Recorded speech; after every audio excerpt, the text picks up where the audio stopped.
डहर से आपको अपडेट करेंगे, जहां कुतुबुद्दीन चाचड़ की रिपोर्ट के मुताबिक पाकिस्तान में दो नजरियात के हामियों के दरमियान नजरियाती लड़ाई चल रही है।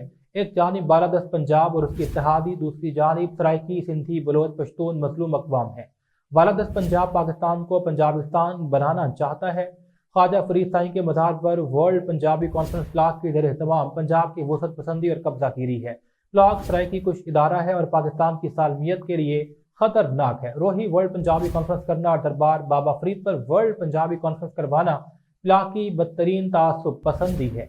वसेब सराइकी के तमाम अवाम जगजा हो चुके, ये इत्तेहाद कायम रहेगा। दरबार फरीद में ऑपरेशन की शदीद मजम्मत करते हैं। किताबों में ख्वाजा फरीद को पंजाबी शायर लिखा गया है, उसे जलाना चाहिए। कारपोरेट फार्मिंग कबूल नहीं करेंगे।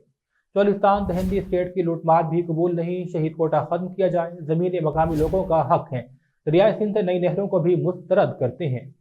सराइकिस्तान कौमी इत्तेहाद के ज़ेर एहतमाम धरने से ख्वाजा गुलाम फरीद कोरीजा, सरबराह सराइकिस्तान कौमी इत्तेहाद जानशीन दरबार फरीद कोट मिठन शरीफ, ज़हूर धरीजा, सरबराह सराइकिस्तान कौमी कौंसल मलिक अल्लाह नवाज, एडवोकेट अकबर अंसारी, एडवोकेट आशिक बुजदार, फजल रब लुंड, सफदर क्लासरा, मंदूर खान दरेशक, आगा आमिर कुराई, सराइकी कौमी इत्तेहाद के मरकजी जनरल सेक्रेटरी आबिद शाकिर सियाल, के कोराई, एडवोकेट शाहिद कांदू, जाम फैज़ल्लाह, मोहम्मद बख्श बराठा, राना इब्रार, खालिद कसव्वर बुजदार और दीगर ने इस मौका पर बड़ी तादाद में शिरकत की।